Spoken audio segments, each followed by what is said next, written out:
Yeah, I've been on a Pixies kick lately, like extreme Pixies kick. Um, there's a documentary on the Pixies on YouTube,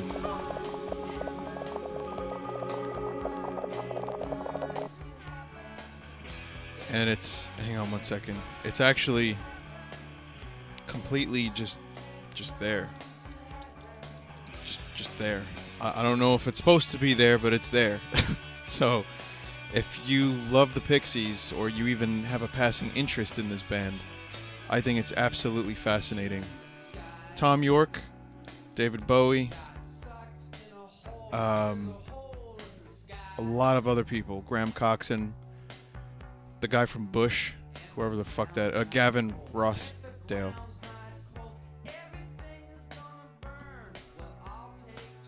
So a lot of them show up, and it's just great. My favorite Pixie song is probably Motorway to Roswell, which is on their last album, which is generally a weak album, but I like it a lot. Rock Me Joe.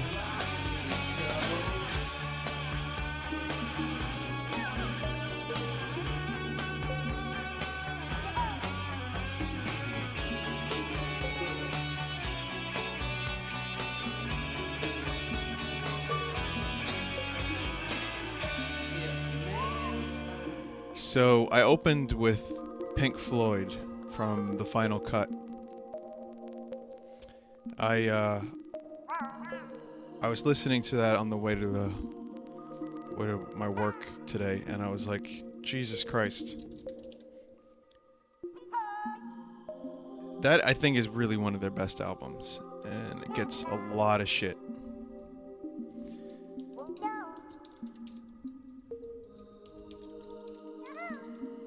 And I've said this on stream a few times, but I think it's just a fantastic album. It's thematically great. Not enough David Gilmour, but the songwriting is strong, lyrically is strong. A lot of memorable moments. It's a very good album. So if you're a Pink Floyd fan and you haven't listened to the Final Cut, because it's always one of those like in the peripheral kind of albums, I recommend you check it out.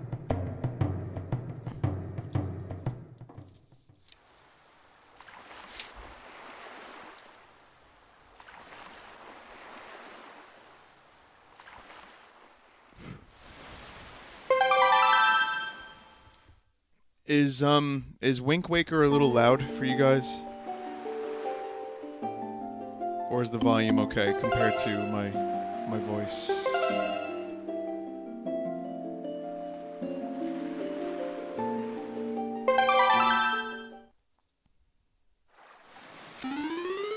Alright, Wink Waker. Where am I going?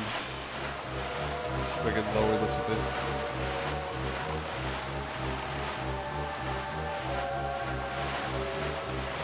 Also, if you guys notice your text color just starts randomly turning black,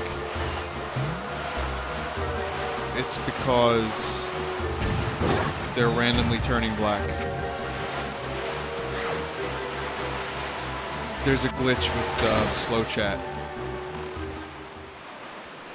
Yep, click Peer Gaming's link. Thanks, Peer. Just click that link and fill out like a bug report. It'll help.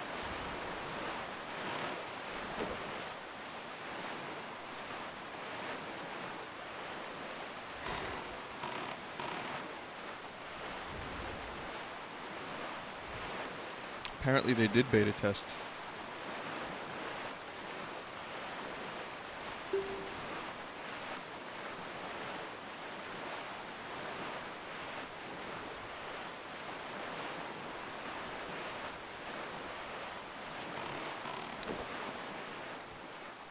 They beta tested amongst themselves. Well, what side quests haven't I done? I could do the thing. I could do the trading side quests. I have the ability to do that. Let's do the trading side quest. So I have the flower.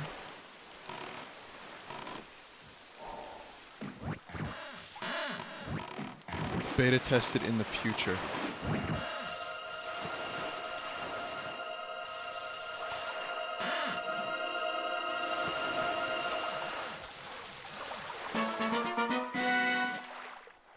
Yeah, if you pay $17.99.9 per month,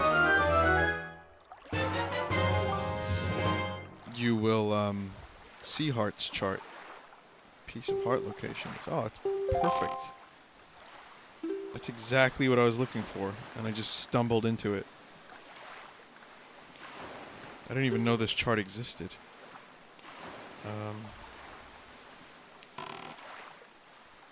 Well, it shows the chart locations, I guess, but it doesn't necessarily show where the heart pieces themselves are located. The glowing arrow is where the wind is. I need to go to Great Fish, Mother Child Bomb for the trading side quests. Okay. I guess it kind of explains a little bit.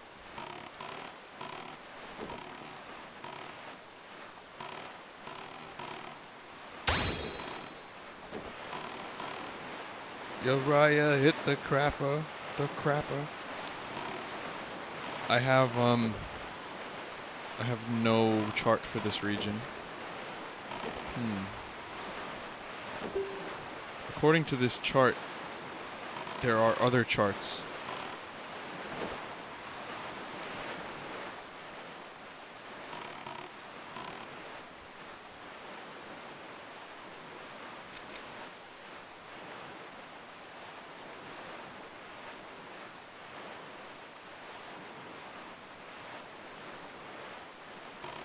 Okay, I'm not gonna do the hearts just yet.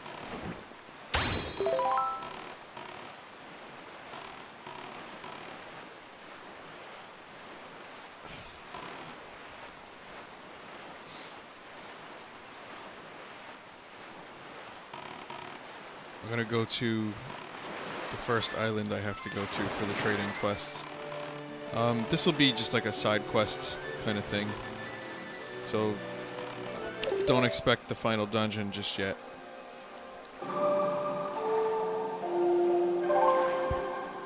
I didn't hate Phantom Hourglass.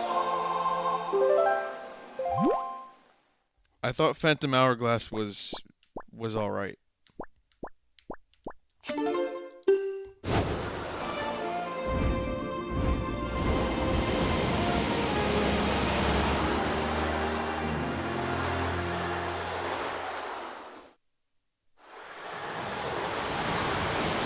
Spirit Tracks was the one that bothered me because the Phantom Hourglass thing was cool for a little bit, and I definitely enjoyed that game, even though I stopped playing it and then started again like 4 months later.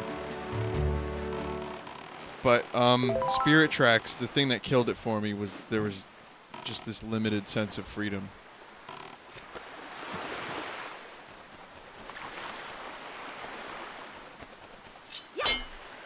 At least Phantom Hourglass, you could like still plot courses on the sea. And then by the time fucking Spirit Tracks came along, it was like, here, drive along these train tracks. You're gonna love it. It just annoyed the fuck out of me.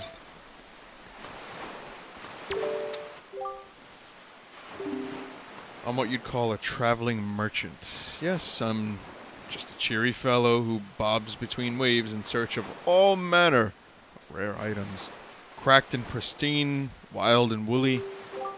I came from a distant land, or from distant lands, because I heard there were treasures of great worth on this island. But I can't find a thing. You want the shop guru statue? I have a flower. This knapsack I'm lugging around is stuffed with all sorts of wondrous things. Why don't you show me what you've got, and I'll show you what I've got.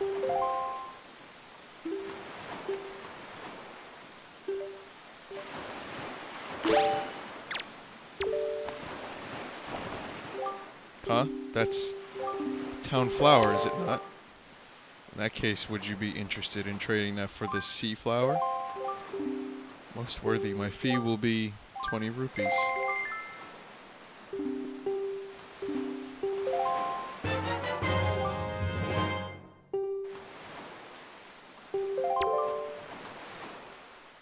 We formed a merchant's oath.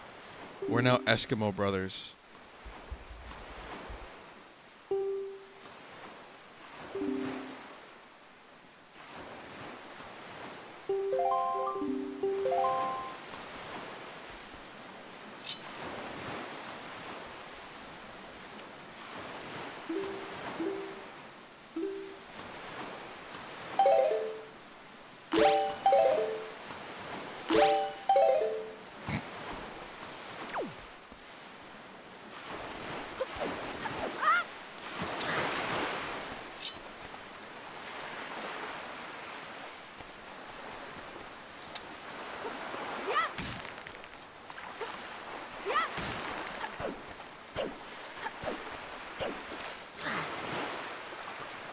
Okay.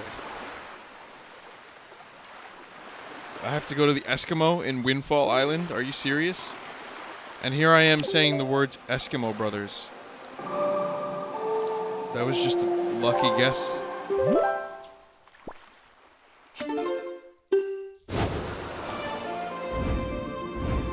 Well, this is going to take some time. So why don't we talk about something everyone likes, boners. Remember when the Joker made such a huge boner? And remember how embarrassed he got? That he made such a huge boner and Batman got the best of him? It really is. Like, it was just the best boner. Definitely.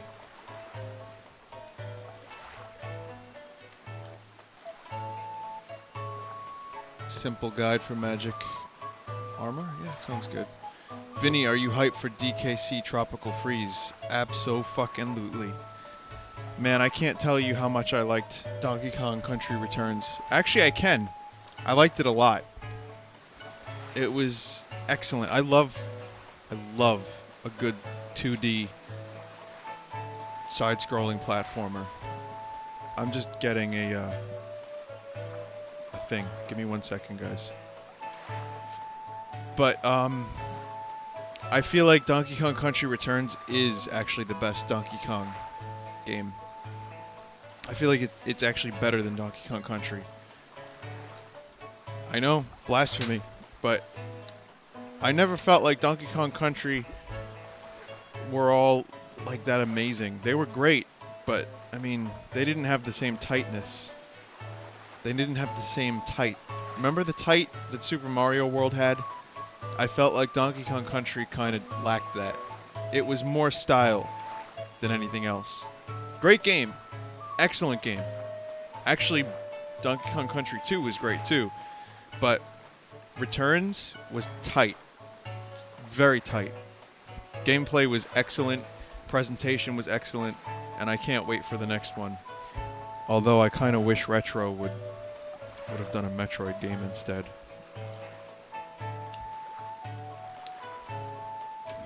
Or perhaps they could have revived Star Fox.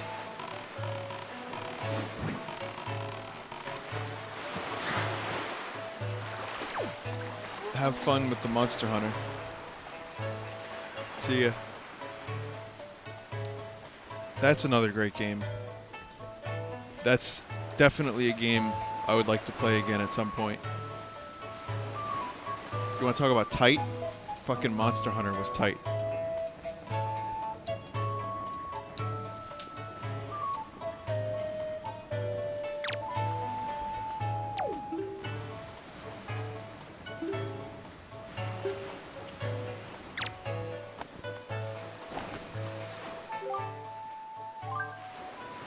What do you mean throw it away? Why is that even an option?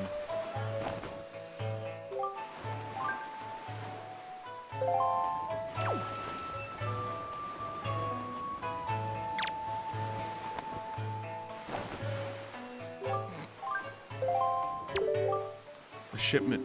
Yes, new products. Keep it up, you're such a hard worker.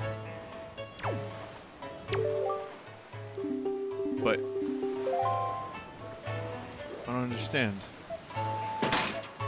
Oh, I just have to put it there, or what? Wait, well, what do I have to do with this?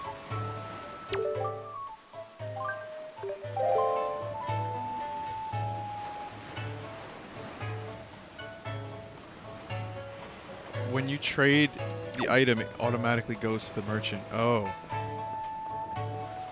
So... Oh, he's got... Oh. Oh.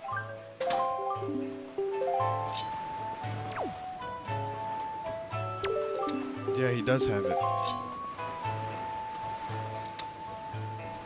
So, I have to do more trading then. Sea flower.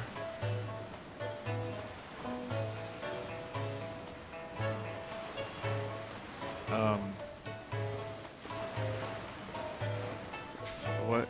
Well, who do I give the sea flower to?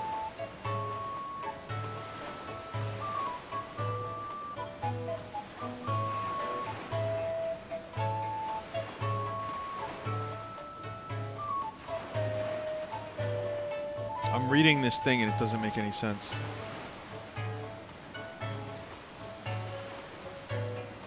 Mother and child? Or...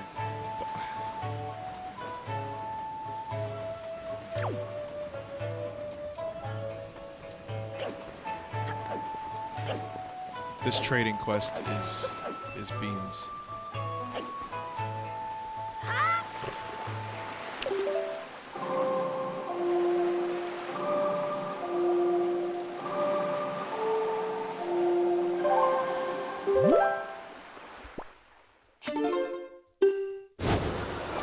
Yeah, this is a bad trading quest.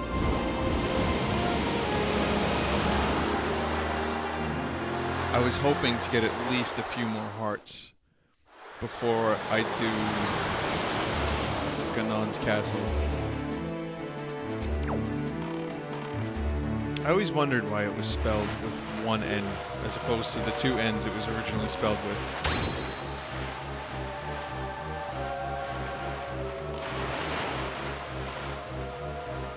Yeah, I don't know which ones I got already, so I'm not going to be able to get the heart pieces as easily as I would like.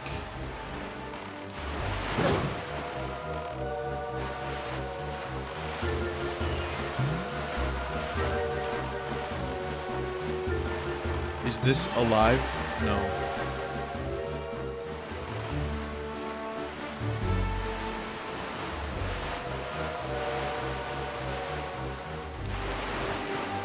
Well, Ganondorf, I've always understood it, was the humanoid form. And Ganon is pig form. Or whatever like beastly form he decides to become.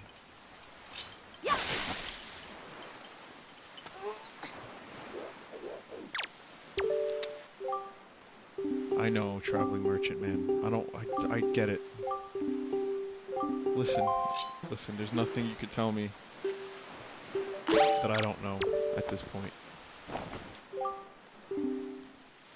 Urgits, thank you so much. That's very nice of you. See you, Butts Machine. There's a Pixie song called Bone Machine. You could replace it with Butts Machine if you want. That can be your song.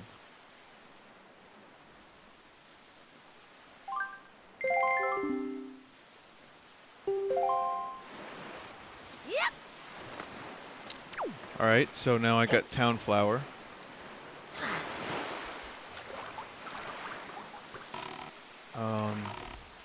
Where was the other island? Where there was Goron? He was at Bomb Island. I got that one. So I think I got them all, right? And then you go back to the Eskimo and talk to him.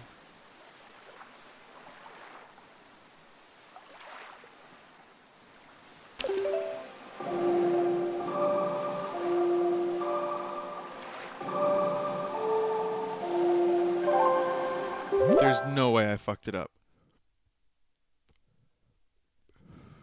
I fucked it up.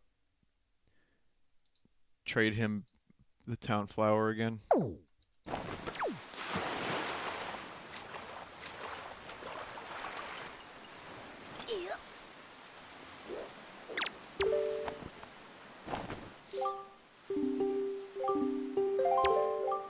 Do I have to do this in like a certain order?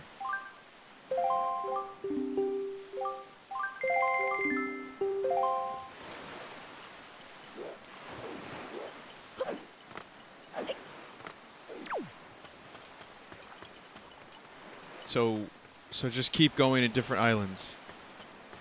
Fucking hell.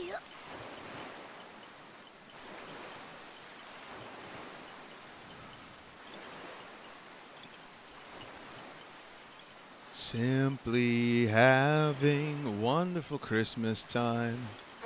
I hate that one. And I like Paul McCartney. And I like that song sometimes, but when I heard it 1,000 times when I worked at KB Toys, it got bad. Guys, I'm so confused. What do I have to do now?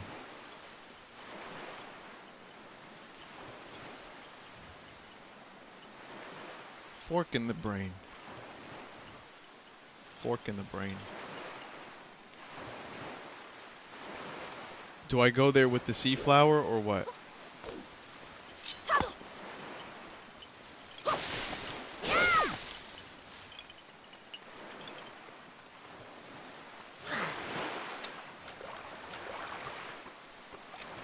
Dude, the guide does not help. It just says go here, and go here, but then other things happen that I don't really particularly understand.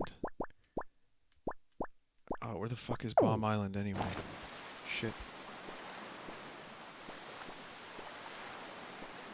Okay, now I know where it is.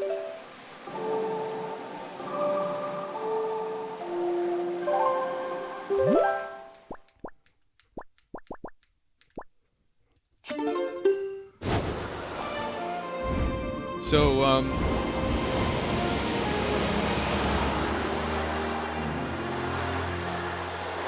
we were watching a movie called Battle Royale. It's a Japanese movie. And I decided to make popcorn. Some of you were there for this.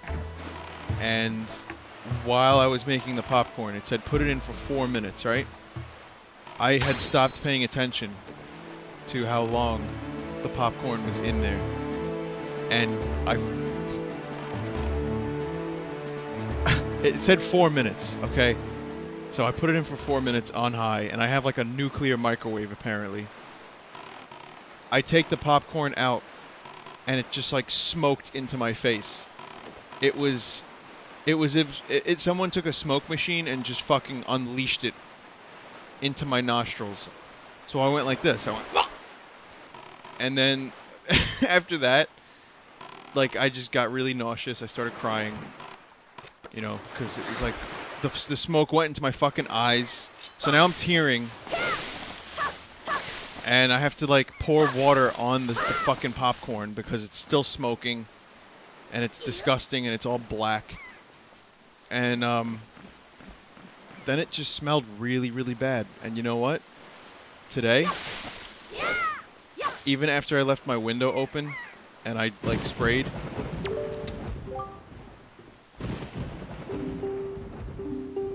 it still smells like burnt popcorn.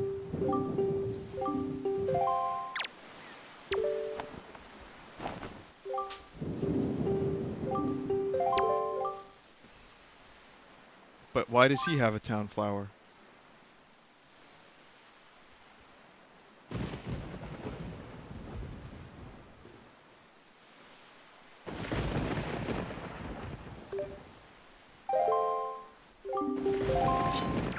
have to go to the great fish guy. Okay. I don't know if I've actually been in this little hole. I don't know if bombs regenerate or rocks regenerate. I guess we'll find out.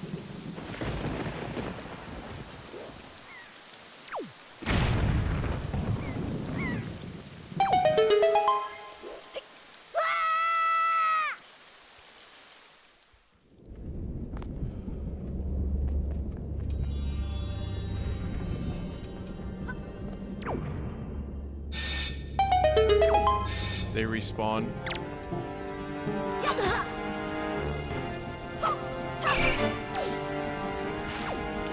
Nope, no, we don't want to do that.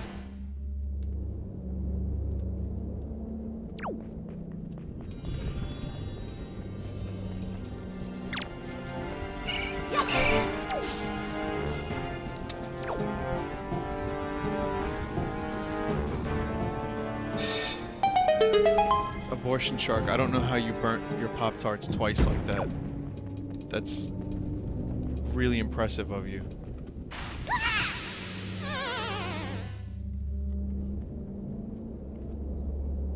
Yeah, I definitely haven't done this.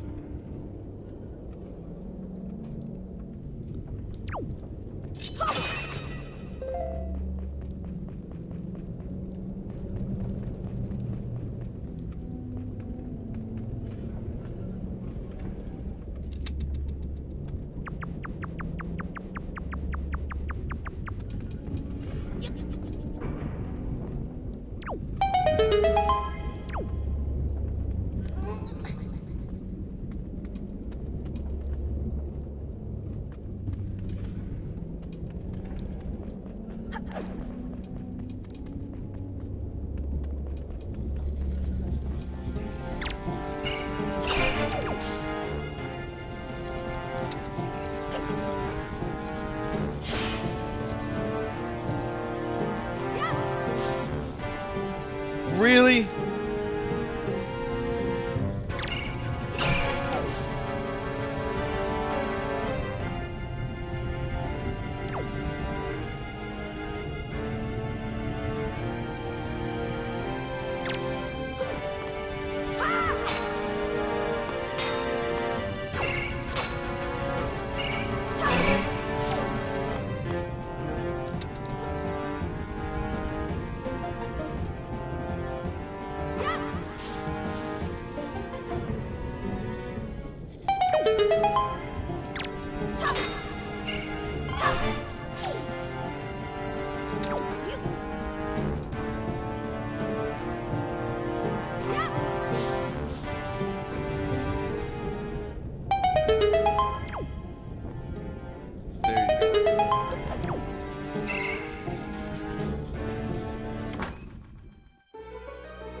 Bit2, you're a comedian?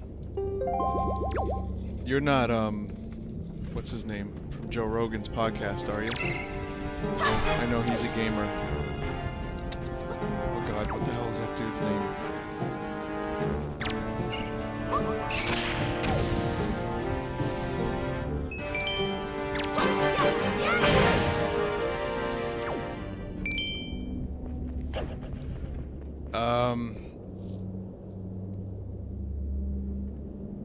Someone has to know his name. Oh, come on.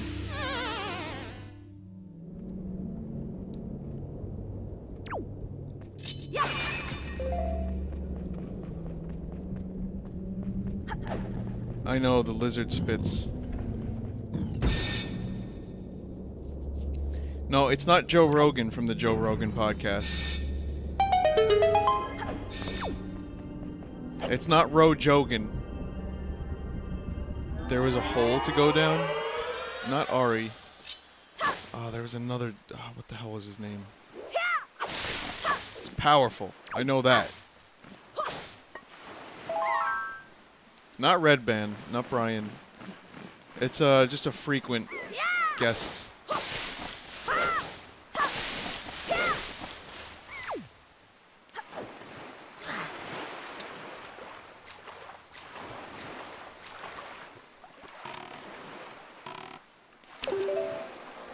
There's no way I'm gonna remember this tonight. I'll probably remember it like tomorrow when I'm not streaming and then forget it again.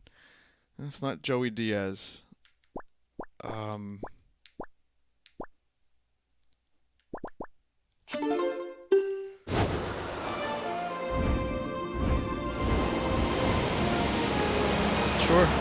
You can link it if you want.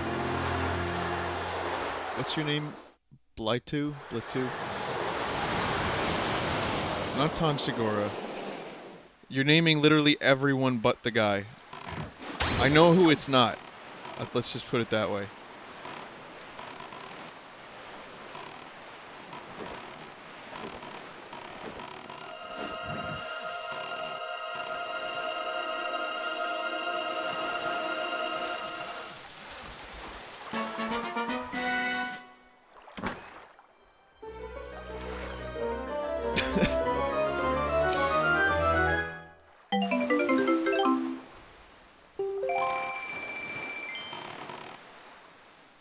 So here's your stand-up. I have a feeling many of you are going to love him. Ladies and gentlemen, give it up for Jacob Macklin!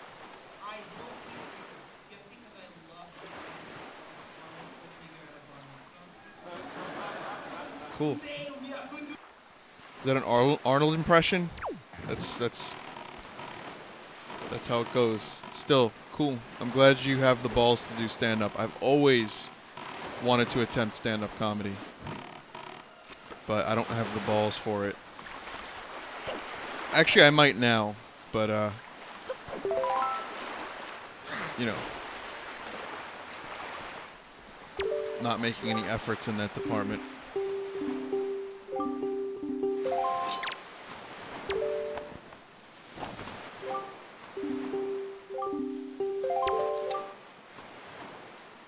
Exotic flower. That's powerful.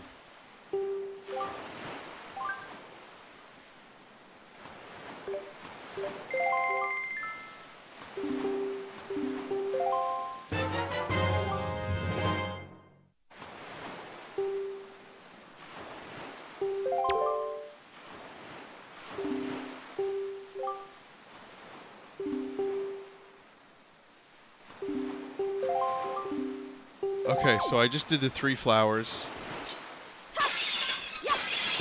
These Gorons are all in cahoots with one another, and they're fucking charging rupees.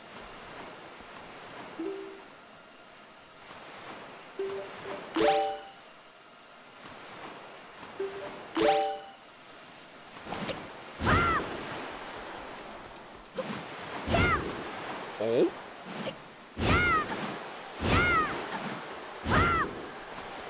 What's wrong, Goron-kun?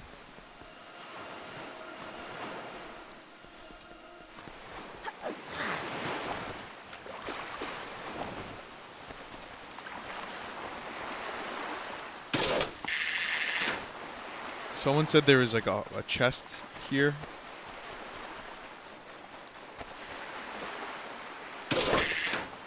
No, I don't know if I got the chest here. See ya, Delta.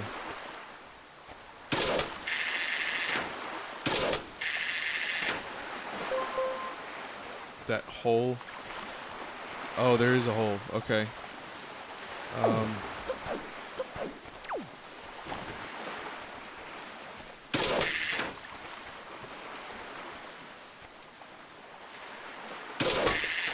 I need to fly up from the small spiral. Whoa.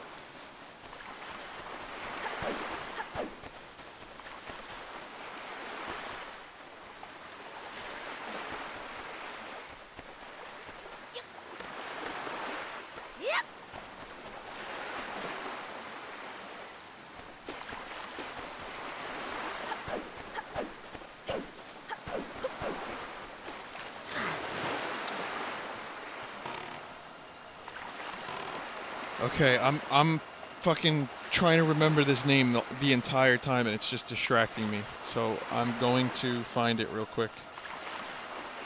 I need to find out what this fucking guy's name is.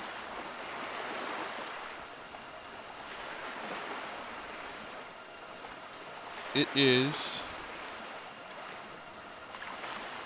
Hang on.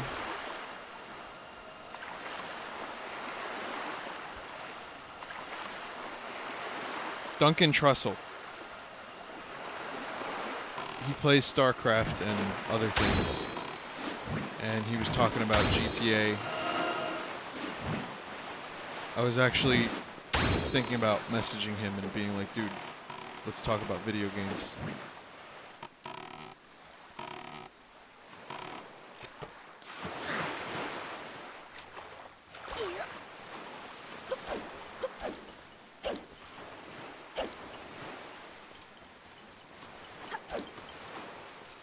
podcasting is... That's not fucking Duncan Trussell. That's George Lopez.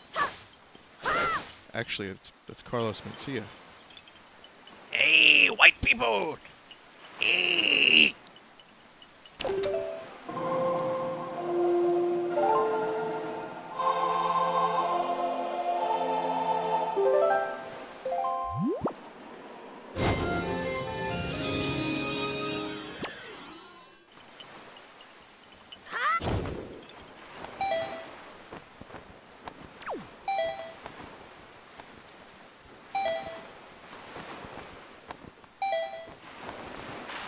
Oh no!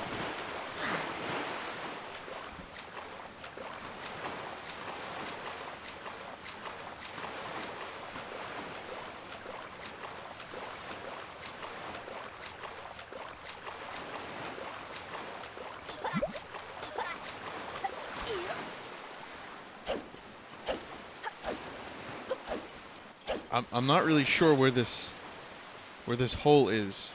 That obviously wasn't it. Okay, so it's got to be over there. Right?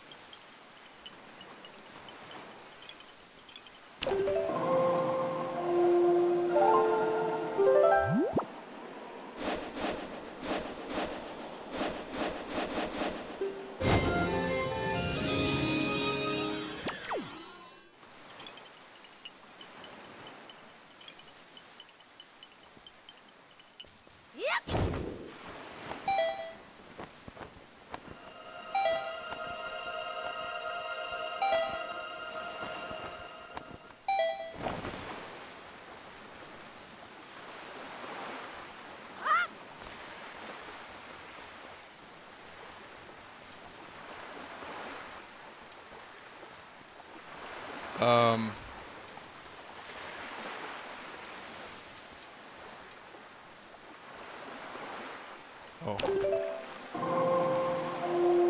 It's your aroused hour.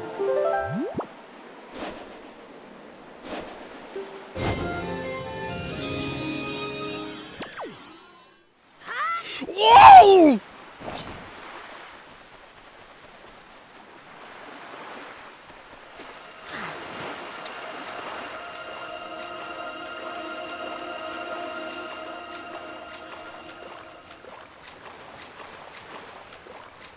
Yeah, fuck that.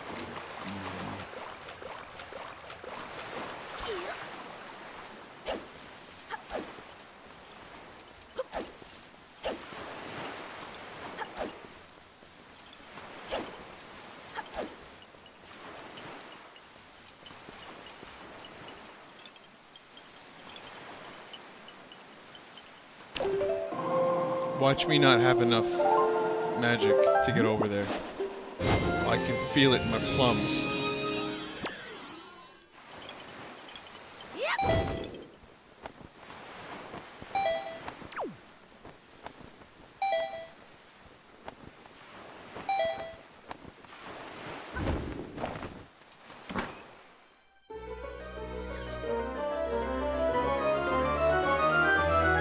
The plums are so full.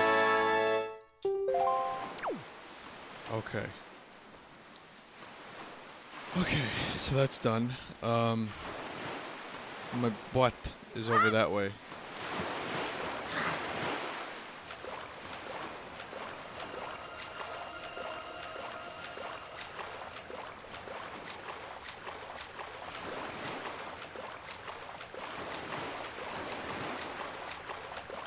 I feel like I was in the middle of a story that I never finished.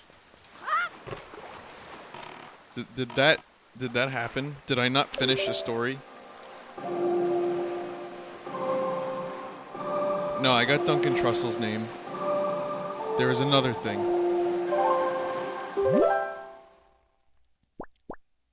Oh, god damn it. Now I'm sidetracked again. The popcorn. Okay, yeah, I told the popcorn story. That's done with.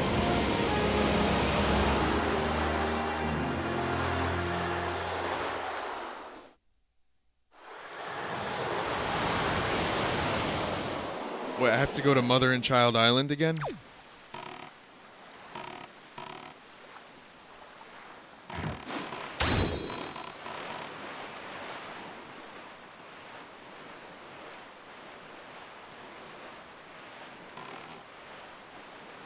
Dane Cock, my favorite comedian.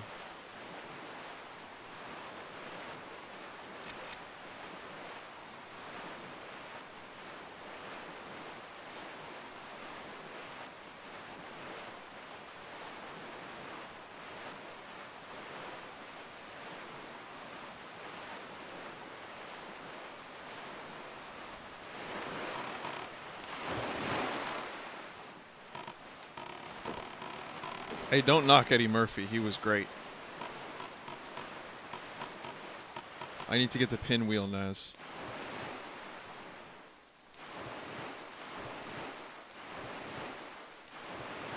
And then he decided that my girl wants to party all the time. Seinfeld. Yeah, I watched some Seinfeld when I was younger, but Curb Your Enthusiasm is one of my new things. And even though it's not new by any means, I love that show. This Anon is just literally finding every person on the planet that would annoy other people.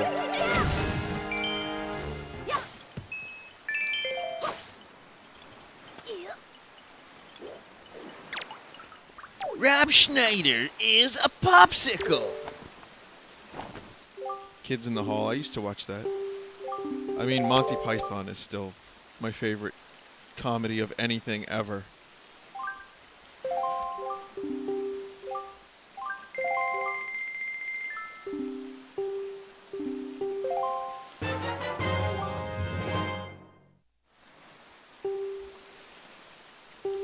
Yeah, older seasons of SNL. There were some definite great moments in Saturday Night Live.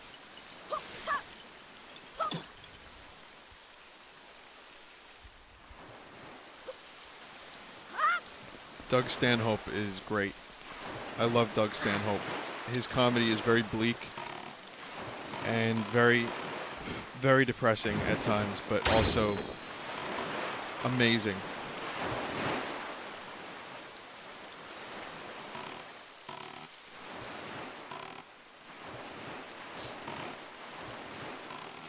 I mean, you know, Joe Rogan and Doug Stanhope both did the Man Show reboot, which was pretty much agreed upon as being a travesty, even by Joe Rogan himself. But I don't really particularly find Rogan's stand-up all that funny. But the podcast is where he's at. Also, I like when he fucked with Carlos Mencia for stealing jokes. And yes, Soviet, you win the award for most time wasted for no good reason. Oh, she's got great baps.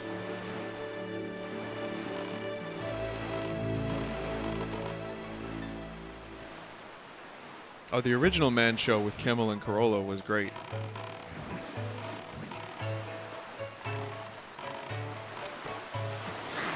My favorite comedian by far is Bill Hicks, though. Seriously. It's weird that you said that, Asafraj. Because, yeah, Hicks is the best. Or was the best. Carlin is up there. I love Carlin. Him, myself, and what? He and I share the same birthday. Words, please.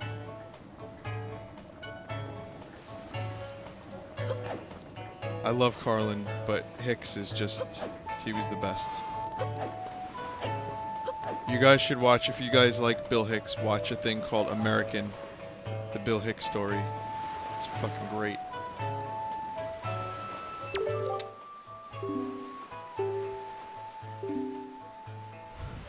Yep. You've got items now. My dear. What? Don't call me your dear. Bill Burr is a recent favorite. Mitch Hedberg was definitely also a favorite of mine. I have a lot of favorites.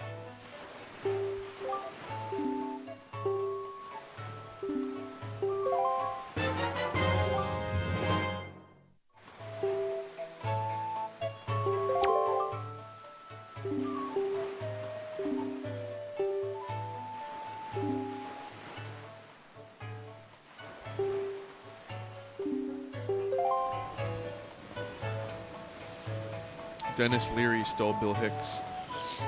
Bill Hicks's persona. He didn't really steal it.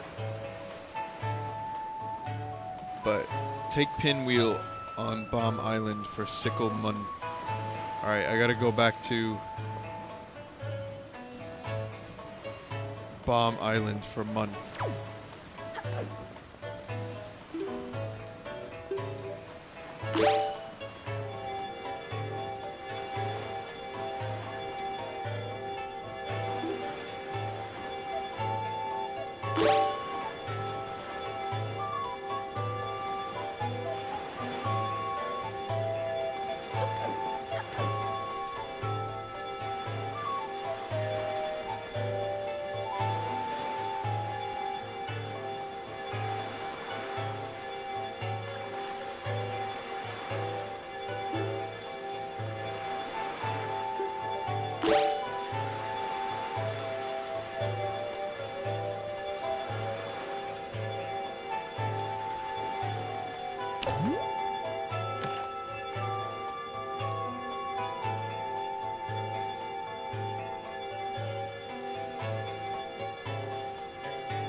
I'm all decked out and shit.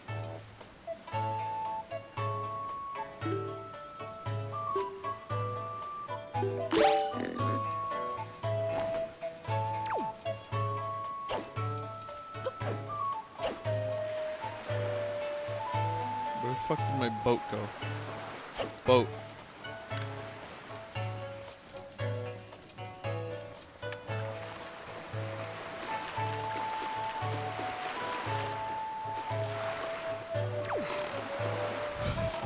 You know, it's weird. I watched the boat yawn, and it made me yawn. I like how even virtually, something can make you yawn.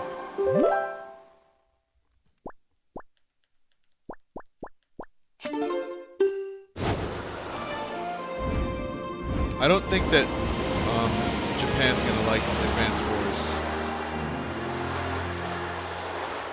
Days of Ruin.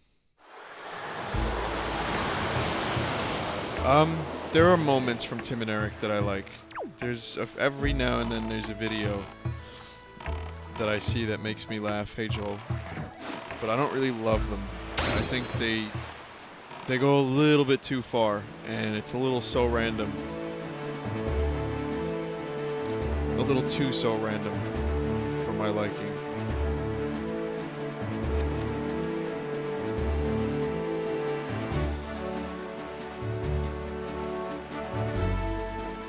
But they're, you know, they're all right. I don't really watch all of their stuff, so I don't really know what else they have that's good.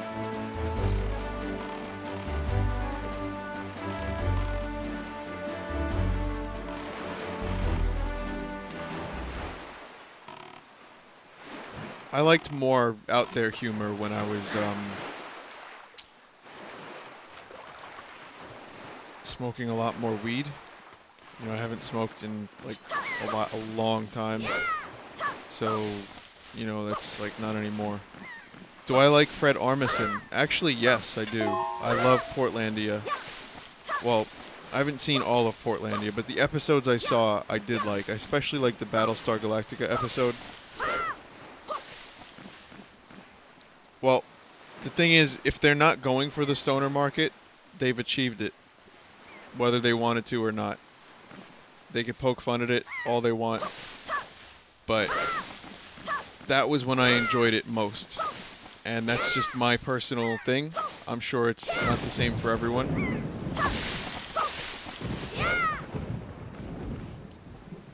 And that's how I feel about them. Now, Fred Armisen, I actually really like. He was at my station. Obviously, I love Louis. He's great. But Fred Armisen was at my local station. I work at a public access TV station, for those that didn't know. And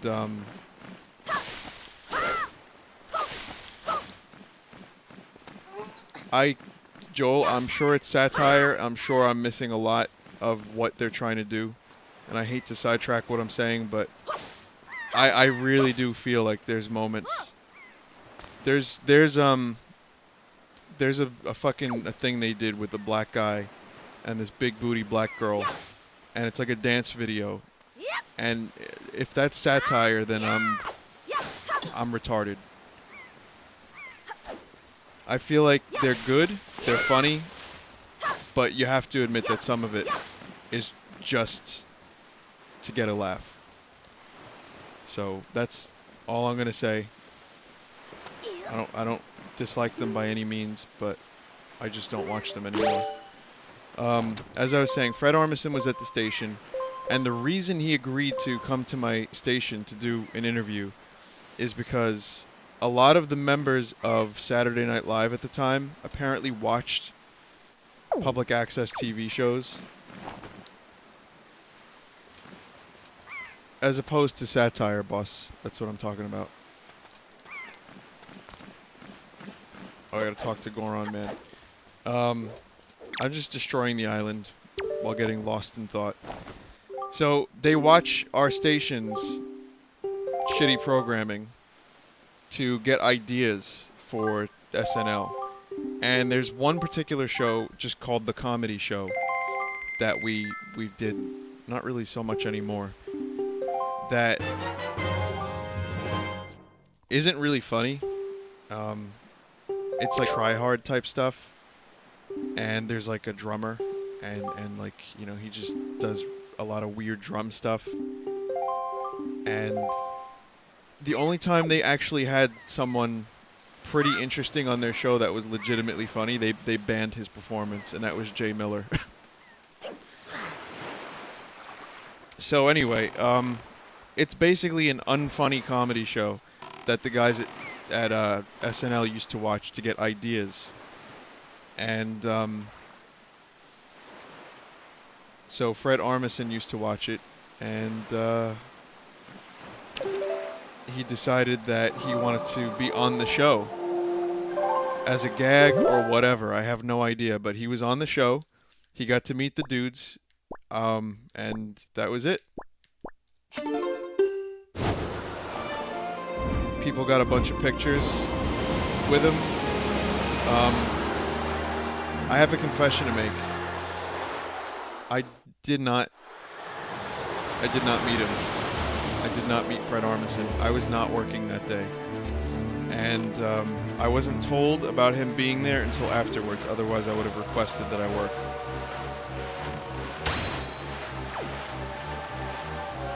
But that's exactly what happened. Joel just mentioned the show I did.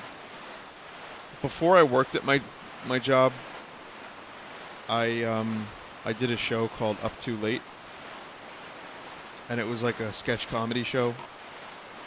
This shark is just swimming away from me. You guys see this?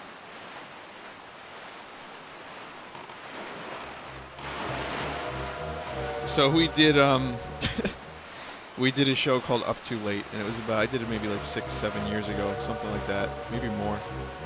And it was just, yeah, there's some videos on my YouTube channel. There were more moments that I wish were on YouTube, but I don't think I have the tapes anymore. Yes, tapes.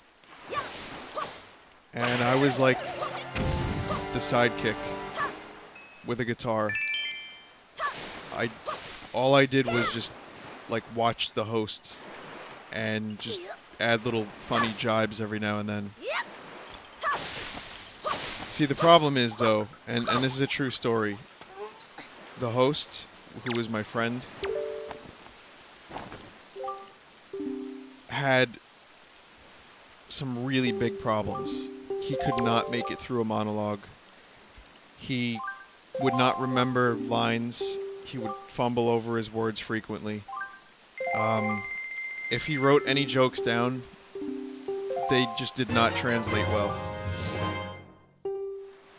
Now, obviously, I didn't have the burden of having to do any of that stuff because I was just a sidekick. Obviously, I was in some skits here and there, but for the actual show, which was set up like a late-night show, it fell apart so quickly and quickly devolved into sexism. There was a female co-host as well. I was like the Max Weinberg. We had a female co-host, and I noticed that a lot of jokes started becoming like the host calling the female co-host a tramp, telling her to shut up, like asking her about like how many dudes she made out with over the weekend.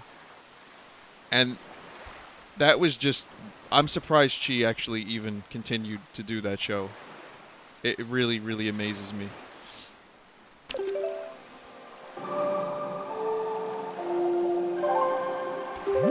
The moments when we did skits were great. Anytime you saw it, like if we wrote out a skit and we actually filmed it, like what that dude put on in the chat there, that video, it turned out fine. But whenever we did like talk show format, it was pathetic.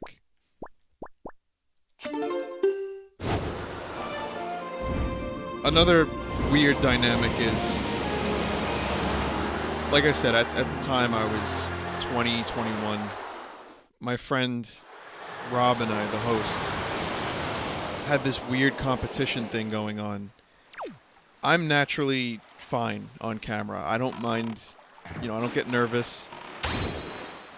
I was just fine.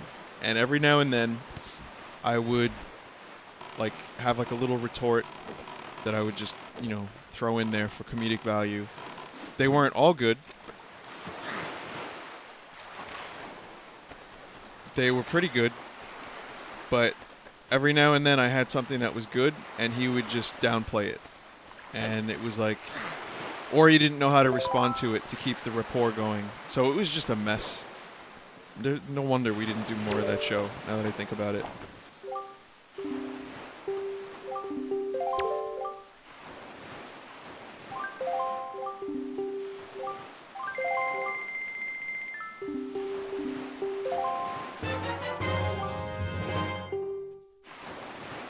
No, it was great fun. Like I said, there were some moments that made me, I was proud of a lot of stuff from that show, and there were moments that aren't on YouTube.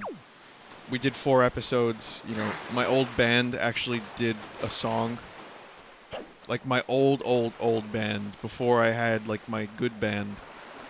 We actually did a song on the show, and it was terrible. It was before I learned how to sing properly. And very, very embarrassing. That's lost forever, thank God.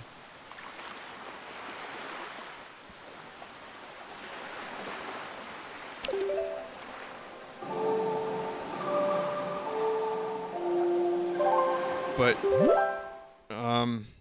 my other forays into television, actually I could just go north. My other forays into television were when I started working at the place. I didn't do any shows there for a while, but then my boss wanted me to do a show. And the idea was he wanted me to cover local news topics and local events and get people interested on what's happening on Staten Island. Problem is, fucking nothing happens on Staten Island. So we would cover the quote-unquote events for about 2 minutes, and then the rest of it was just skits that we had thought up or, written down or whatever. I did a few of those shows, right? And it was just completely, for the most part, spontaneous. And my co-hosts, who I shall not name, I thought was very forgettable, and we like drudged through some of these shows, and I was just miserable. I didn't want to be on them. So finally I said, well, fuck this, I'm gonna have fun with it. So I started writing up some stuff that was slightly subversive, slightly offensive, and every time I did that, I would get a slap on the hand, a slap on the wrist, because I worked at the station, and they would tell me I can't do that. So I was like, well, so what if I want to do a Labor Day show? So what if I want to pretend like I'm in the 80s? and trick people that it's a rerun from the 80s. You know, so what if we want to do fake product placement to make fun of the fact that we can't do product placement on the network? Those shows, the good ones, I did with my friend Paul, who some of you may remember. Those were fun. Those were great because I played a character. I played an English guy, a guy from the 80s, a guy from the 50s, and like a Labor Day Staten Island Guido, which is what we were making fun of pretty much. And I had so much fun with them to the point where they were just like, yeah, you can't do this ever again. You can't do this. You and Paul can't do a show together. So I went back and I said, okay, so I'll write some skits for my other show with the other guy, which is more not character driven, it's just me and this guy just talking. And, you know, God forbid I said something that even slightly criticized the network, or even slightly had something to do with the fact that there's nothing to do on Staten Island. Or maybe, you know, maybe I did something like making fun of an oil company or a local politician. Nope, get a slap on the wrist, can't do that, can't do that. So finally I just said, well then, I'll tell you what, I can't do this. My boss was like, what do you mean? I was like, I don't want to do this anymore. This isn't fun. I was like, I can't do anything I want to do. So I stopped doing it. And he kept trying to get me to do a show. I was like, listen, at one point I actually sat down. I said to him, why do you want me to do this show if you don't like anything I do? He's like, no, it's great. You're really good on TV. I was like, but you won't let me do the things I want to do. He was like, well, just talk about Staten Island. Talk about Staten Island. I was like, I'm done. Seriously, I can't do this. And that was pretty much the last time I was ever on TV or even thought about TV. These days, I don't really particularly like being on TV. Even if I am comfortable with it, I don't want to do it. I'd prefer what I do here, like radio, voice. I think it's the best ever. It's 10 times more fun than being on camera. And I would not trade it for a TV show or anything like that. It's just, I'm completely happy with what I do. And YouTube videos, of course. Love it. Love YouTube. I love the possibilities. You know, I can do a stupid Comic-Con video and throw it on YouTube and not have anyone tell me not to do it. Sorry if I've spoken a lot, guys. I figured this Goron shit's kind of boring, so I would tell you guys some stuff. I ramble.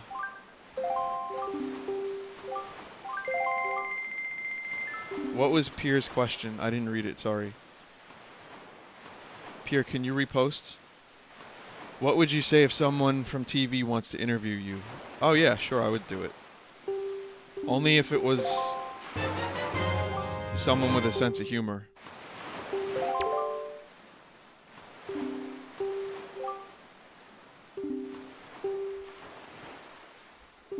Yeah, I was at New York Comic Con. Blitu. How the fuck do I pronounce your name? Blitu? I could have met a lot of people at Comic Con, but I didn't. A lot of people weren't there. I caught up with a few people from the site, but not as many as last year.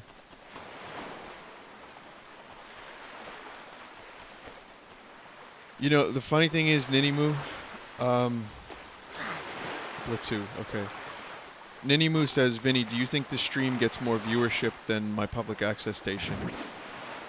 Yes. Actually. Probably by a pretty decent amount. I'll tell you how I know. We did a number of call-in shows. No one called in. We still do call-in shows. No one calls in. One of the producers who does a variety show put an email address, put his phone number up, put a Twitter thing up, and during his show he tried to get people to message him, call him, whatever, just to interact with the public. Absolutely no one got back to him. And we felt bad for the dude, but it's like, did you expect any more? No one gets fan mail. No one gets recognized. I got recognized once from my station. One time. And apparently this goes throughout the whole borough of Staten Island, which has like almost 500,000 people. It is depressing, but it makes them happy. That's the thing. A lot of these people either don't have jobs or this is their dream. And they just do it for fun. And I love those people. There's a guy named Fred that does a guitar show. And he is such a nice guy. I love him. He fucking does Beatles songs. He tabs out everything. Teaches you how to play guitar. He's amazing. And I speak to him all the time about guitar stuff. I'm sure there's a few people that check out his shows. Like, he put his videos on YouTube and no one really watched it. And I feel so bad for the guy because he puts his heart and soul into this shit and no one's watching it.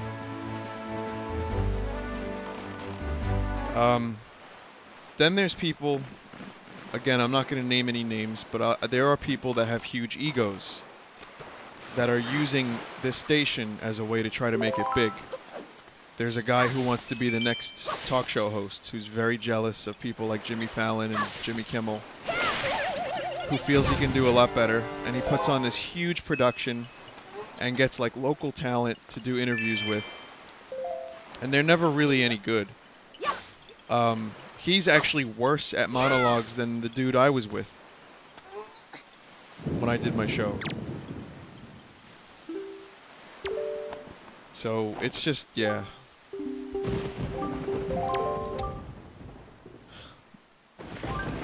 Wait, didn't I do the big sale?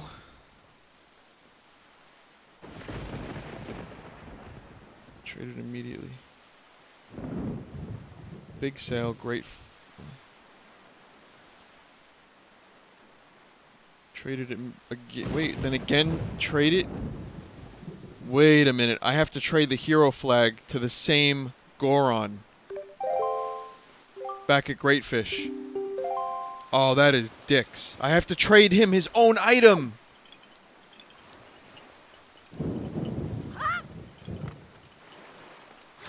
That is fucking retarded. Guys, I have to go back and give this guy the item he gave me. And then he will give me a new item.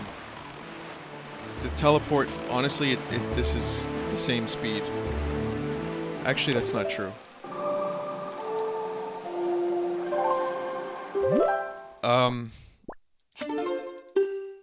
Speaking of my job, though, there is one more interesting thing to note.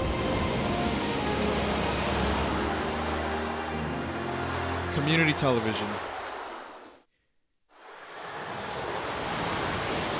Over the past 15 years, viewership has decreased greatly, and I'll explain why.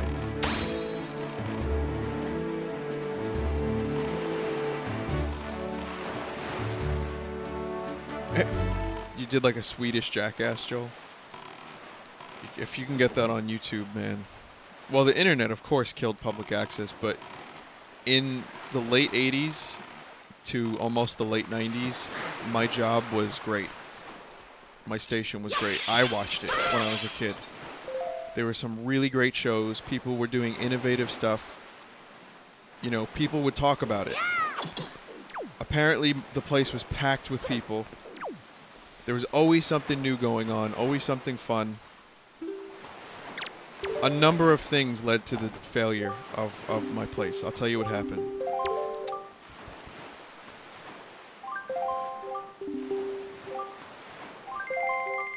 Okay, first, the internet is a huge part of it. Second, religious programming started taking over. It got to the point where 50%, probably less than that, but a good chunk of what you would see on the channel at most times was some, like, really esoteric, like, kind of specialized form of the Christian faith. And it was like you just were getting preached to if you turn on the station. And people would just eventually say to themselves, okay, well, fuck this. you know, I don't want to watch this anymore. And we have multiple channels, but the programming was so that there would be multiple religious programs on different channels. Other bad things that happen: politics. The station became a way to promote politicians. So people of non-conservative background started getting sick of the station. They were being basically fed propaganda from politicians. That was bad. Two, the people that, well, not two, but more than two. So whatever I'm at, I don't care. Maybe four, who knows? Some of these people started actually working at the place. And there was a time when we had a string of bosses before I worked there that were just awful, awful people, that were like no fun allowed. There was one guy that would ban people for talking too loud in the hallways. It was just awful, right? And he was there for like 5 years. A lot of bad stuff happened. A lot of bad bosses. Ruined the mood, ruined the vibe. There were a lot of censorship things that maybe shouldn't have happened. People would get banned. It's public access. If you have something that's questionable, you put it on after 11. So the programming just got worse. We started losing people that were actually talented because they were just putting their stuff on the internet, or they gave up because they weren't making it after 10 years. So they just stopped putting on stuff. New talent realized that the internet was the way to go. Public access was not a viable way to communicate with people anymore. So all the creative people just disappeared. And there you go. That's where we're at now. Not to mention, there is one last element here. The station itself only recently became digital. Up until last year, we have 2 studios, a big one and a smaller one. Up until last year, both studios were on tape, DVC Pro. 2012, on fucking tape. Expensive, outdated, archaic equipment. The channels in 2012 looked like shit. You could put it on in the 80s or 2012 and you would not even notice a difference. It was terrible. People would actually start bringing in tapes like DVC Pro, and then they would say, hey, can you take this VHS program and put it on this DVC Pro tape?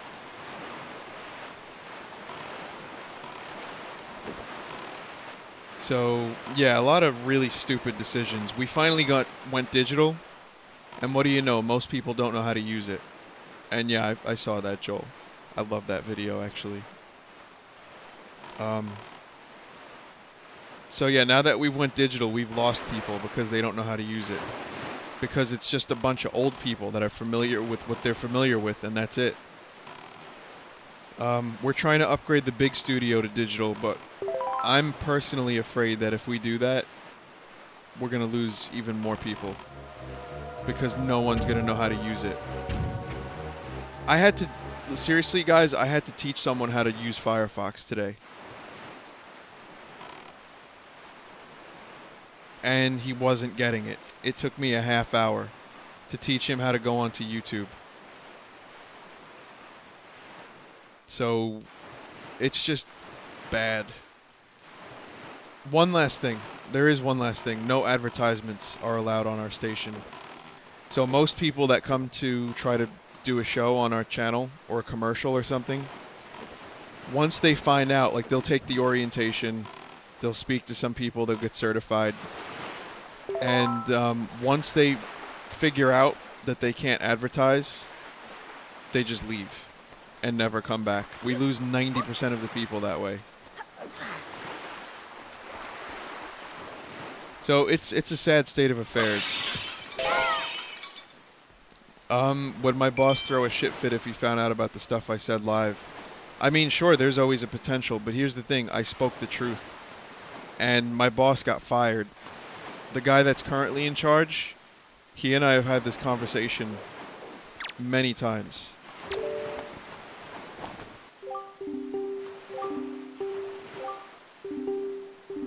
So it's not like it's any new information.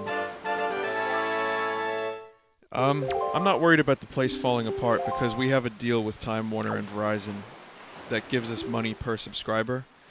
So even if 10 people watch a show a night, we're still getting our money.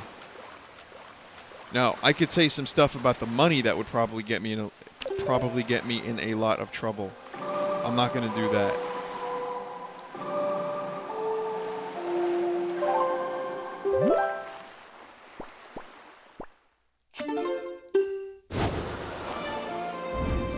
And someone actually...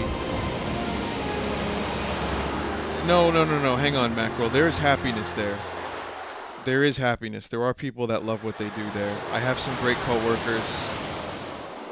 I have fun going on shoots. I gotta film a Halloween thing on Thursday. Lamango, yes I did. And guess what? It's way worse now. Shit sucks. No, I have to film a thing for Halloween. So that'll be fun. But I don't get paid a whole lot. I do it because, well, it gives me the opportunity to... Wow, his shop got upgraded nicely. It gives me the opportunity to work on the stuff I want to work on. I love editing. So that's what I can do at my job, even if no one really watches it.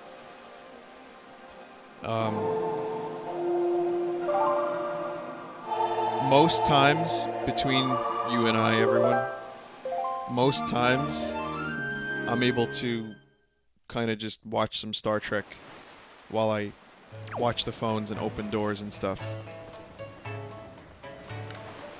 So it's pretty cool. I like that.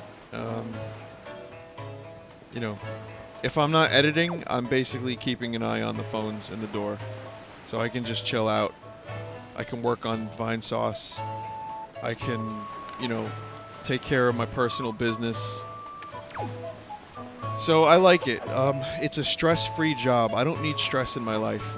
That's why I have the bald spot, because I just was in stressful jobs and stressful school situations, stressful home situations my whole life, stressful friend situations.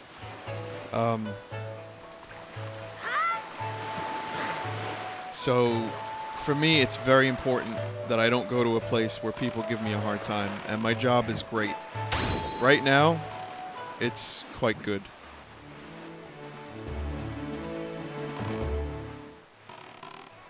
So that's why I work there. I thought about getting like a professional editing job, but I'd rather like edit my own stuff and enjoy my life. YouTube has been good to me so far, and hopefully it gets better. And you know, life is better than it used to be by far. Go to Star Island for a heart piece. I shall do that.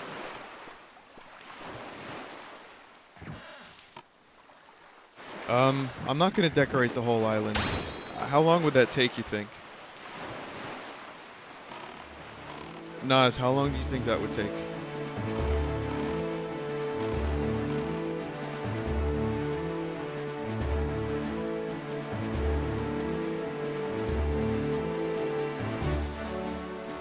It's not as long as the trading quest.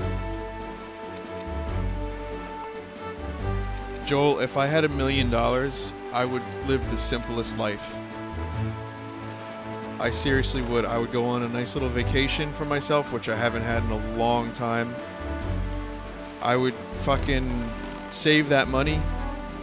I would maybe replace my Corolla with a new Corolla. And I would just save and live my life and not work. $1 million is not enough, but I could ride that out for a long time. I would go out with my friends, go out to eat, enjoy my life a little bit. I would still live in this house where I live now because I like it here. And I would just live a very modest life. That's really all I ever wanted out of life. But then student loans happened. And college came around and promised me a three-figure job, you know?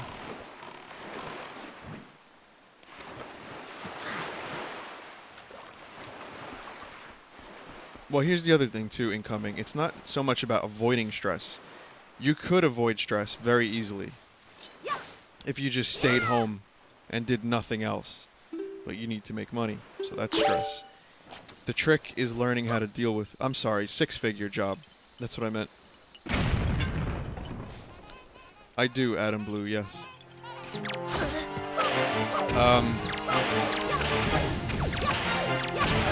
The key is learning how to deal with stress properly. And learning how to kind of zoom in and out. And to realize that, you know, I tried to tell my father this, but it's tough to live like this. But you really do have to think about how bad other people have it in other places in the world. You hit the lottery by being... All of you people hit the lottery of life by being born in a place where you can be on the internet and spend your time on this website listening to me. The fact that you don't have to pick up a carbine and shoot someone in the head from a warring tribe or faction or army. The fact that you guys can, you know, eat and take a walk to the store and, you know, do things. You're fucking lucky. Never forget that. Well, you might be in the army, which is, you know, your choice if you live in a developed country. At least these days. So, I mean, that's really what it's all about. You know, stress is everywhere and it sucks.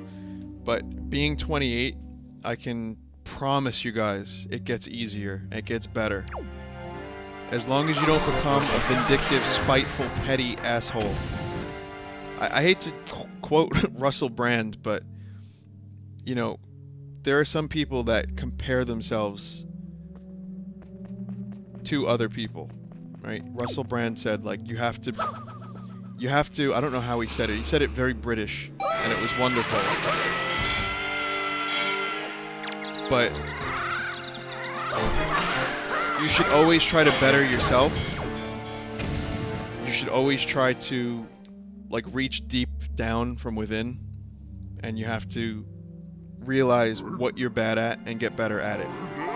And to not be jealous of other people that do the same thing you do better. Because that'll lead you to just failure. If you guys don't mind, I'm saying it retarded. Let me just get the quote. It's short. Russell Brand. He said this during like an interview. Blowing your tiny mind. Here you go. If you guys can understand that, I'm not even a big fan of Russell Brand. Lately, I've been more of a fan of his interviews than I am his comedy. But I love what he says here. Funny, you know, you want to be better than everybody else. You want to be the best, the funniest. You cannot define yourself in reference to other external coordinates. You must define yourself internally with your relationship with a higher entity. Think of yourself as a manifestation of some higher thing, some higher frequency. This is the visible realization. And you know that because you can't see atoms, can you? And you certainly can't see the forces that hold atoms together. There, in the micro quantum world, Richard, lie the answers to everything.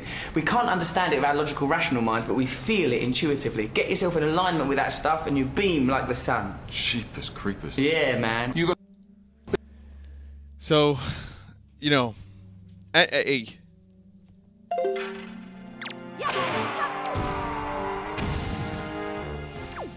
it's pretty hippie shit.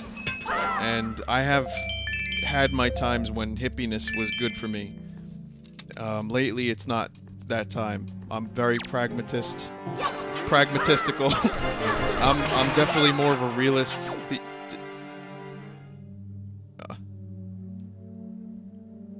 What?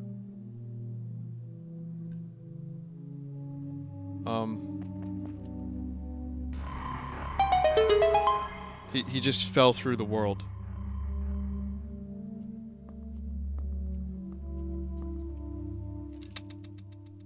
Okay.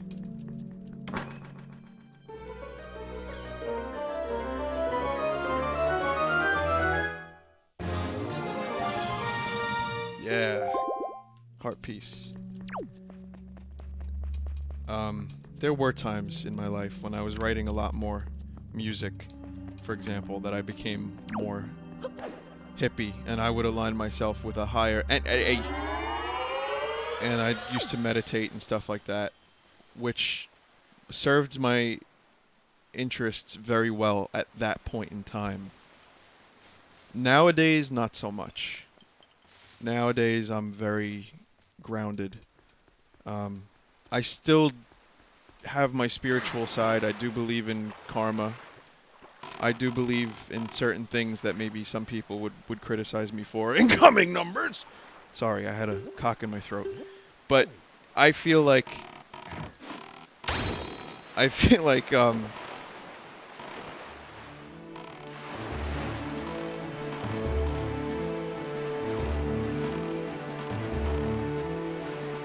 Russell Brand had as a point about not comparing yourself to external coordinates and to compare yourself to either a higher power or internal coordinates, if that makes any sense. I know this is beginning to sound absolutely retarded, but it's true. And that's kind of the thing. Like, people always ask me if I watch other Let's Players and other people that make videos. And honestly, no, not really. I don't look at people for advice. Like, I don't look at the people that get millions of views on YouTube, for example. And I don't say to myself, how can I be like them? I just do what I do. I really don't watch a whole lot of other people. My favorite internet people are Red Letter Media, and they just do movies. So maybe I learn from them. But I'm not jealous.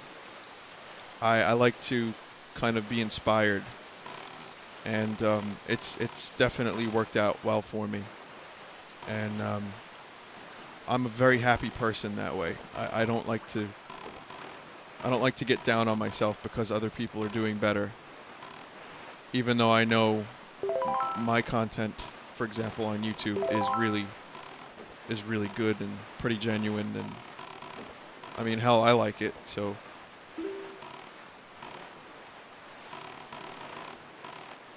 But, you know, it's just, I still like what I do, and that's it, really. But I'll tell you what, music is very important for me.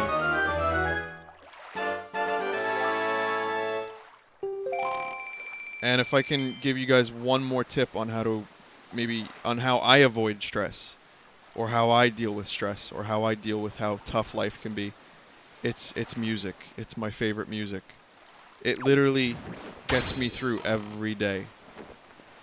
You know, I get excited about the things I listen to. And, you know, if I'm going through a rough patch, I'll throw on, you know, Lonerism by Tame Impala. That's my recent favorite album. You know, or if I want to get, like, into some classic shit, I'll listen to The Wall in its entirety. Or maybe I'll listen to Help. Like, I was in that mood today. I listened to Help, like just the song Help by the Beatles. And I was like, wow. Like, it's a pop song, but it's like Lennon is legitimately asking for help. He was like a down person, you know.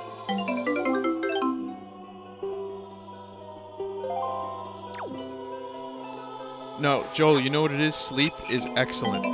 I was just talking to a coworker of mine about sleep. Sleep is so fucking vital. That's another thing, too. I get 8 hours of sleep almost every night. I plan around it. You know, I try to make sure I sleep well. I am a pretty heavy sleeper for the most part. And I really feel like that contributes to me being a happy person. You know, there are people that are like, oh, I only need like 4 or 5 hours. And that's okay, I guess, but it's not healthy in my opinion, and it's just my opinion. Yeah, I sleep until like 12 noon. What the hell else is going on in the morning that I need to do? I work nights. I don't need to do anything. I can stream until fucking 3 a.m. and there's still people here. So, You know, I could pretty much do that. I'm all set. I'm happy to stream late night. I like it. I like the crowd. I like how there's less people. You know, I can actually read what you guys are saying. But you know, sleep is a hell of a thing. I can show you guys the bottles, even though it requires I use a different controller, and it is frankly a huge pain in my cock.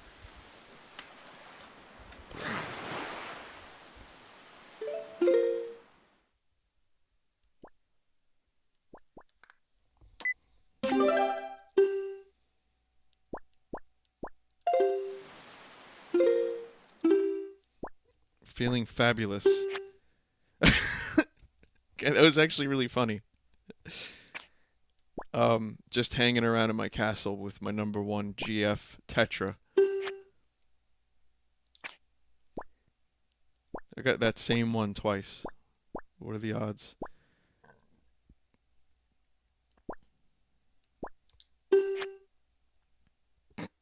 It's a derpy face. Hi, from Booty. Ooh, scary. What did I do last night? Alright, that's pretty good.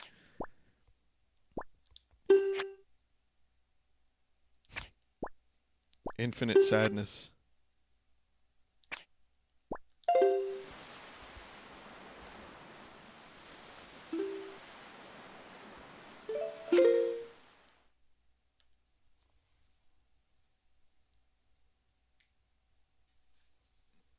You know, listen, I understand some people can't sleep very much because of work and stuff like that. Like, for example, you know, some people work a lot and they have a long commute, and by the time they get home they just want to watch their shows or chill out, and they only get like 5-6 hours of sleep.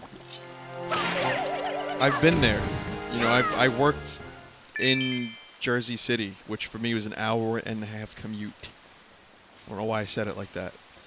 Every day I was commuting really, really far, and it was like I was getting sick on the bus. Like, the fucking germs on that bus were retarded. So many people sneezing and coughing and just being miserable fucking schlubs, getting me sick constantly. I was making so much money at that job, working at a bank, but when they let me go because of the economy, I didn't fight it. I did not protest it, and I probably could have. I just said, yep, I'm done. See you later. So, since then, I feel like things have been on the up and up. I don't need the money that bad, you know? Any other place I should go to get a heart piece?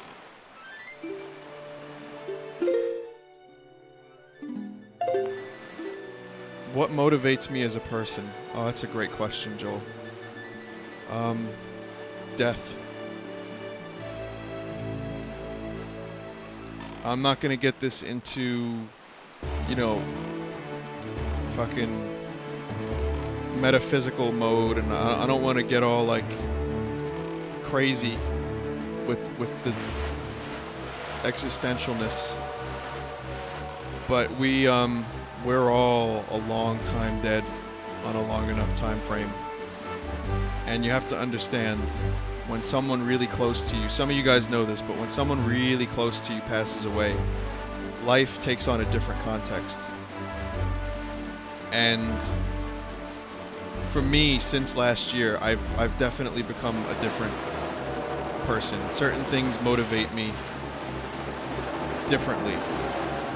When I was younger, the things I wanted were fame, fortune, and maybe I wanted to, I don't know, bang a lot of chicks. You know what I mean? Like, that's like kind of what my goals were. Maybe to have a quiet life as well, but ultimately I felt like I wanted to be this big famous rock star or whatever. Now, it's a little different. I want to do whatever I can do in life to just be happy. And I found out what happiness is for me. Happiness is this. is streaming. Happiness is hanging out with my friends. It's making people laugh. It's getting a nice comment on YouTube or a nice email from someone saying I made them laugh. And happiness is not being told what to do by other people. And to not work at a job where I'm constantly, you know, sucking up to a boss that doesn't really give a shit about me or my personal problems. So I don't want to do that. So that's why I need money. I need money so that I can be happy. And when I say money, I mean like minimal. You know what I mean? Like just fucking breadline type shit. Just enough so I could buy my games. And that's why I'm working at the job I'm working at. So for me, that's what motivates me to work at my job. You know, obviously I've been making some money on YouTube lately, and it's a very nice supplement to my income. And it's been great. I mean, life has definitely improved quite a bit since then.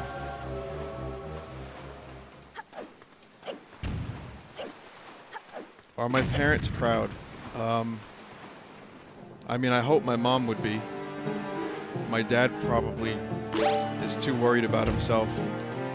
I mean, I know he cares about me, but he's got his own issues he needs to work out.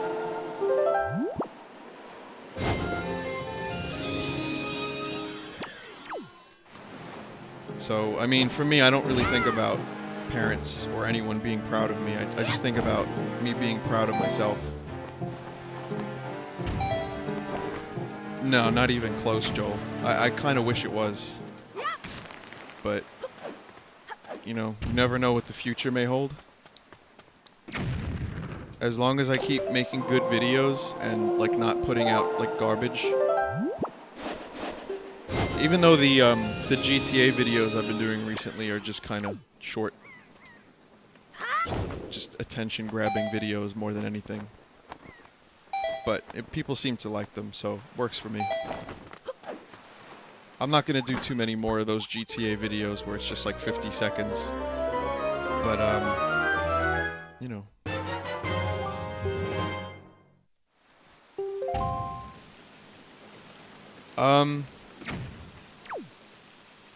Yeah, I do. I think it does, Joel. I think if you have to put out a video to survive and to, like, eat dinner,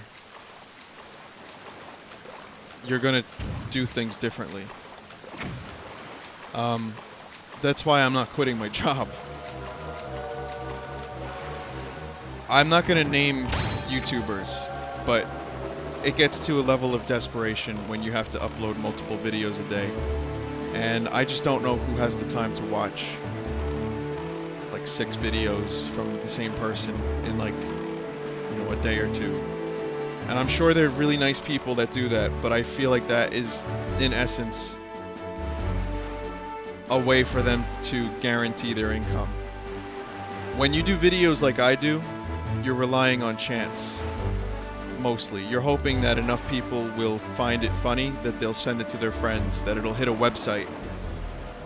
You know, so if I were to, say, quit my job and rely on YouTube money, which is possible, not yet, but in the future, it wouldn't be a guaranteed income. But I would absolutely never do more than 2 videos a week. And I know people that do like 2, 3, 4 a day. So that's, you know, as long as I have something good, I feel like it would be great. You know, if I'm legitimately enjoying something and it's legitimately funny, whether or not I'm using it on YouTube to get money off of it, I feel is irrelevant.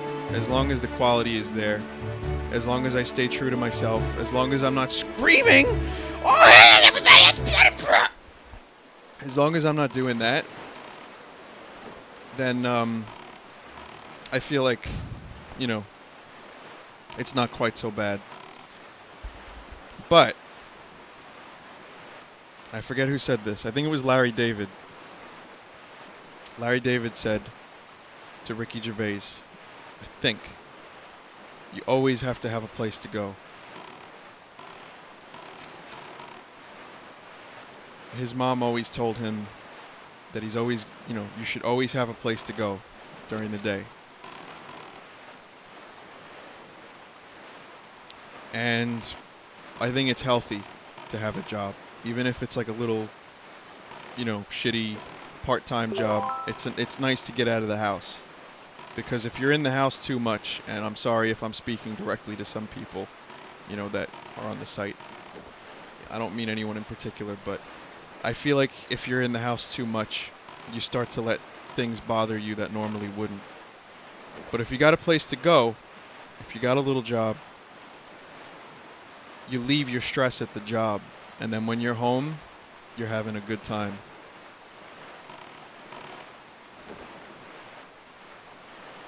I really do believe that. So for me, even though I don't like working necessarily for other people, in a way, a part-time job I think is very good for me. Now, Joel, you had what is the question? Do I ever think PewDiePie feels stressed out by the fake reactions?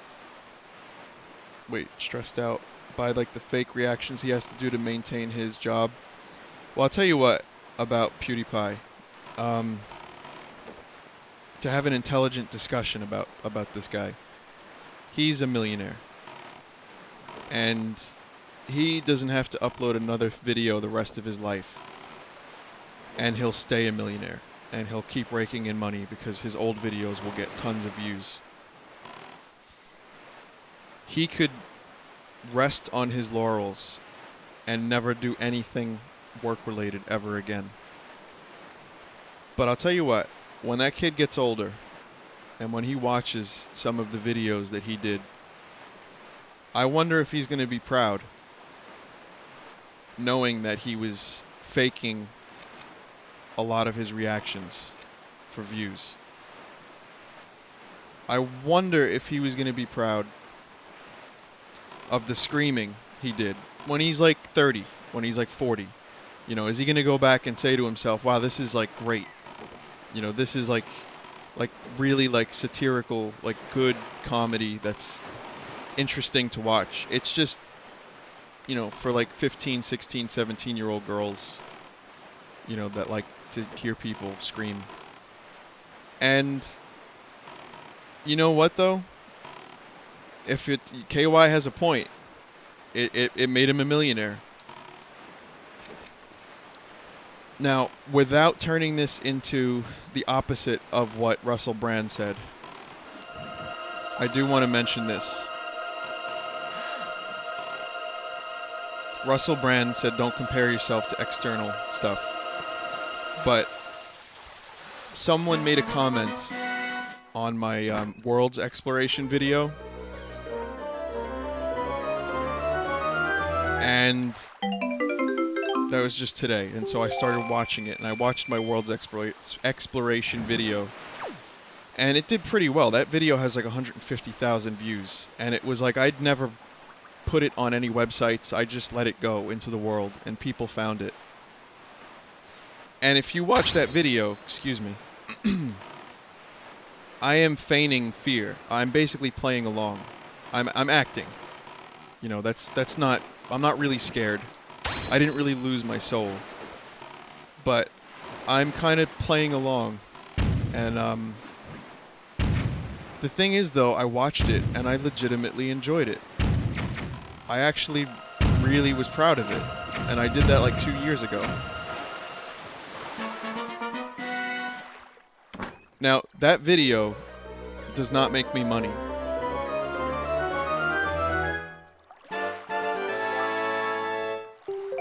That video is an unmonetizable video.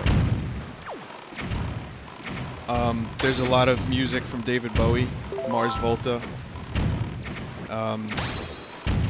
Castlevania soundtrack. There's some other stuff on there. So I cannot ever make any cash off of that video, even though it has 150,000 views.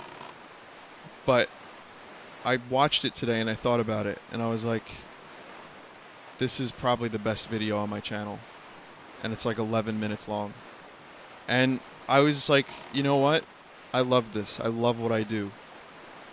I love my website. I love making videos. I love the fact that I've become good at editing and more concise. I mean, it was a long video, but... So, yeah, I mean, it was just something I'm looking back at and I was, like, proud of. And I just wonder if... Homeboy will feel the same way in a few years about his stuff. I mean, who knows? It's not for me to know. It never will be.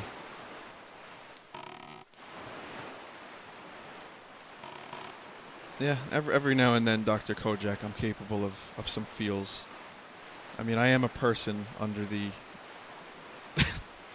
the facade of dead, cold feelings, and, you know, me just trying to make witty comments to make you people laugh. But I don't know how we got to this point tonight. I really don't. It's, and I'm just sailing around aimlessly at this point. I was looking for charts, but I guess I don't know.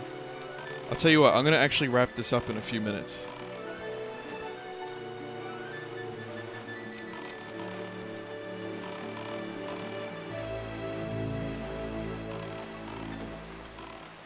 But, there may be a time where I don't have to go to a day job. That time may come. And I'll probably miss it. And I'll probably get another one. So, I mean, you know. Hey, listen, you know what? My motivation lately, since last year, since my mom passed, if you look at my YouTube channel, I uploaded a lot more in the past year than I ever have, really. And one of my motivations, just to bring this all full circle, one of my motivations right now for me is to expand my YouTube channel and to put out videos that are good and to make people enjoy the channel and bring more people to it. And yeah, I mean, it's definitely something that it's been great, and it's been really fun, and it's a challenge, and I'm always up for a challenge. I've always wanted to be famous, so, like, you know, I guess this is like the closest thing I could do. Maybe one day I'll do a band again, and that'll be my motivation. Will I ever upload content to the Vinebitch channel? It's potential. There is potential for that. I could have uploaded the GTA videos, but I didn't. Because I wanted to expand Dong, my channel. If I can be totally honest. Don't want to beat around the bush here. I knew I stumbled upon gold when that fucking plane slid over me and I started fucking killing myself over and over again.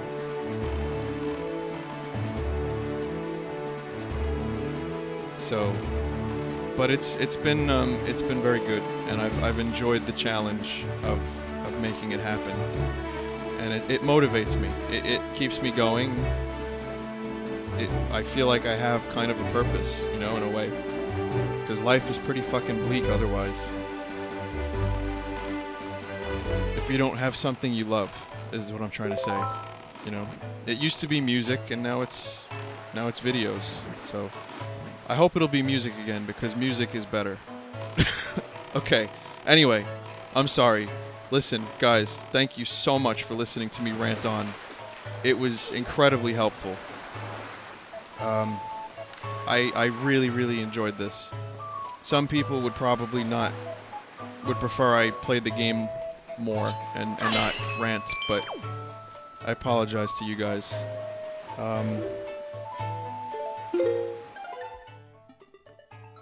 I don't like to do this often, but it was good to get it out and to have people to listen to. So, appreciate it. Let me check the art for tonight, and then I'll go do another thing that makes me happy, which is watch Star Trek, which is only a recent phenomenon for me. I'm almost done with season 6, of Deep Space Nine, and I'm loving it.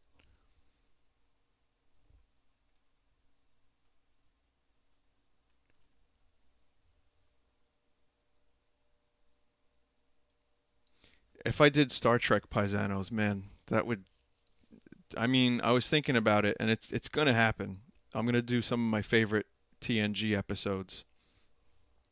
Definitely, I'm gonna put them all together and do like two a night, and like I'll just hand pick some of my favorite episodes. Deep Space Nine's a little different because there's a lot of continuity that I think would be missed if I were to just do a few random episodes. But even so, I might be able to pull off like two or three. Um, so we'll see how that goes. And the only art is by Peer Gaming. Hello, I am Vinny and turned into a cockroach somehow. Pretty much. Pretty much. Alright. Well, I'm done. Again, you guys are great. Uh, appreciate you listening to my ranting once again. And I'll probably be around tomorrow night for some streaming. And then Thursday night, I'm going to do something for Halloween. I have some ideas, but I haven't figured out what yet. Finally, if anyone knows how to get worlds.com working, please email me. I tried a few months ago. I gave up. And I know a few people had some solutions that they wanted me to try, but I never did. So if you have any solutions, just send me a quick message. Just say, hey, Vin, I want to help. And that would be cool. So, with that, once again, you all have a great night. Sorry to the streamers who wanted to stream, but I went way too late. I have a habit of hijacking the stream late night. I apologize. And I'm not done yet. You think I was finished, right? No. I'm not finished yet. I have one more thing. Remember the t-shirt thing I was telling you guys about? How I said we have a professional design team working on some designs for the site, and we're going to do, well, if you don't know what I'm talking about, what we're going to do is it's like a crowdfunding for t-shirts, and all the money is going to be split amongst all the streamers. So it's a way to give back to the streamers for their streaming, and you get a really cool t-shirt. So, but it's like a crowdfunding thing. So if we don't meet, like, say 100 t-shirts, if no one, buys them, then they don't get printed. So that's how it works. But I got word the first two designs are in. I think we got one more on the way. These were done by their design team. This is, I believe, T-Press. That's the name of their site. Teespring. I'm sorry, Teespring. So here are the first two designs. So there's the first one.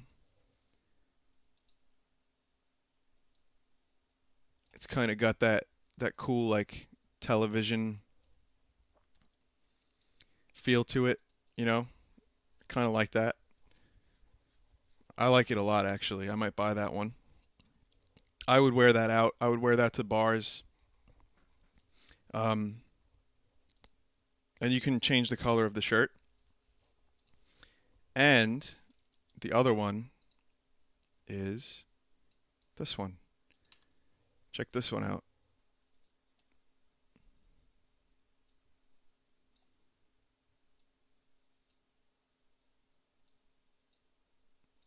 So, I mean, pretty cool, pretty cool. It's the mushroom. I think, yeah, I know, penis, very phallic. But it's a mushroom. I mean, come on. It's obviously a mushroom. So, there's the first two. We got one more on the way.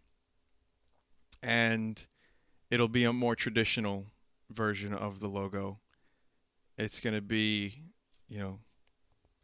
we'll see what happens. It'll either be just the logo on a shirt, or it'll be designed by these guys with some vines around it or something. So yeah, I'll have more info on this at some point. I still don't know when we're gonna start this, but when we do, I will definitely give you guys all the information. Personally, I'm gonna buy, I think, probably both of the shirts just for myself because I think they look really cool and I don't want to miss this opportunity. I might actually ask them for the designs afterwards and see if we can do anything else with them. But so there you go. So some cool stuff is happening. Um, I've been slacking on the T-shirt, the Zazzle shop, because it's actually kind of a pain in the ass to do that. So I might actually request someone help me with that eventually, even though I have some designs already. Anyway, okay, I need to stop talking now because my voice is getting dry. I'm gonna go. Goodbye. Have a good night. See ya.